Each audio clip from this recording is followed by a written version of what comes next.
So we met a couple years ago. Surprisingly or not, we got along. We had like an interesting rapport.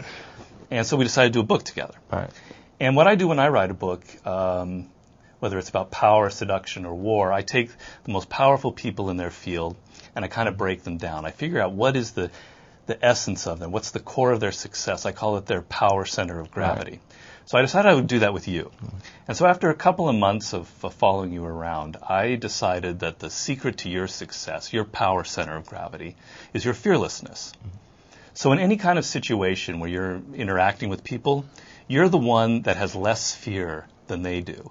And that gives you like a constant strategic advantage. You're able to adapt to the situation, to take risks when other people are afraid of it.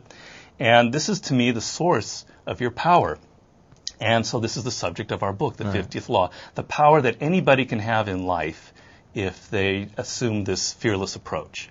So I was wondering, were you just sort of born this way? Did you come out of the womb not crying, kind of fearless? Or did you have to develop this attitude when you were on the streets as a kid without a mother or father there? Did you have to learn how to be like that? That's absolutely something that I developed over time, because I think I have the same emotions everyone else does. I just have a way to suppress those feelings in different circumstances and situations. I can kind of adjust. Can you remember a moment when you were afraid when you were a kid on the streets, or you were hustling or anything? Or a lot of moments when I'm afraid. I think it's necessary for you to have fear to be conscious of people. What do you mean by that? A slight bit of actual fear is necessary for you to be aware, like a paranoia. There's like after it heightens your awareness. Right. So a lot of times when people, when I interact with people in different spaces, it's so